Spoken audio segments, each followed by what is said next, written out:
ఇది అయితే అందరికీ తెలిసే ఉంటుంది, కానీ తెలియని వాళ్ళకి ఈ వీడియో చాలా యూజ్ అవుతుంది. సో ఏటీఎం కార్డ్ అయితే అందరితో ఉంటుంది కదా. ATM card just amount draw చేయడానికి ఒకటే యూజ్ చేస్తున్నారా? అయితే ఒక వెరీ ఇంపార్టెంట్ మాట, ఇది అందరూ తెలుసుకోవాలి.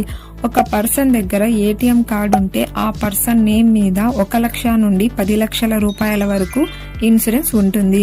సో వేరే ఏ రీజన్ నుండి అయినా ఆ పర్సన్ చనిపోయాడే అనుకోండి, ఆ పర్సన్ కి 1 లక్ష నుండి 10 లక్షల రూపాయల వరకు ఇన్సూరెన్స్ అతనికి వస్తుంది.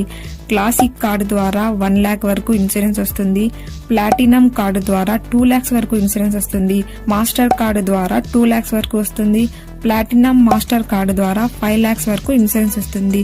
రూపే కార్డు ద్వారా 1.5 నుండి 2 లాక్స్ వరకు ఇన్సూరెన్స్ వస్తుంది. అండ్ వీసా ద్వారా 2 లాక్స్ వరకు ఇన్సూరెన్స్ వస్తుంది. చనిపోయి ఉన్న వ్యక్తి యొక్క నామినీకి ఈ అమౌంట్ వస్తుంది. సో గైస్, ఇన్ఫర్మేషన్ ఎలా అనిపించింది కామెంట్